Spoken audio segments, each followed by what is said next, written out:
नमस्कार. आज 15 जुलैच्या मध्यावर आपण आलेलो आहोत आणि आपण बघू शकता की राधानगरी धरण परिसरामध्ये गेले 5 ते 6 दिवस पावसाने पूर्णतः दडी मारलेली आहे. गेल्या 5-6 दिवसामध्ये राधानगरी दाजीपूर परिसरामध्ये 1 मिलीमीटर 2 मिलीमीटर असा खूपच कमी पाऊस, म्हणजे पाऊस नाहीच बोलला तरी चालेल अशा पद्धतीनं पूर्ण वातावरण आहे. आणि धरणामध्ये येणाऱ्या ओढ्या नाल्यातून जी पाण्याची आवक आहे त्यामुळे धरण सध्या 64% भरलेलं आहे. धरणातून कोणताही विसर्ग सुरू नाही आहे, त्यामुळे धरणाची पाणीपातळी संत गतीने हळूहळू वाढत आहे.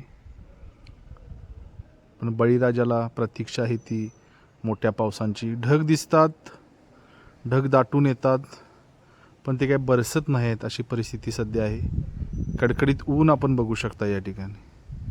त्यामुळे आता आपण सर्व धावा करूया की पुन्हा एकदा पर्जन्यवृष्टी जोरात होऊन दे आणि हा हिरवागार परिसर पुन्हा एकदा धुक्यांमध्ये लपटून जाऊन दे, अशीच आशा करूया.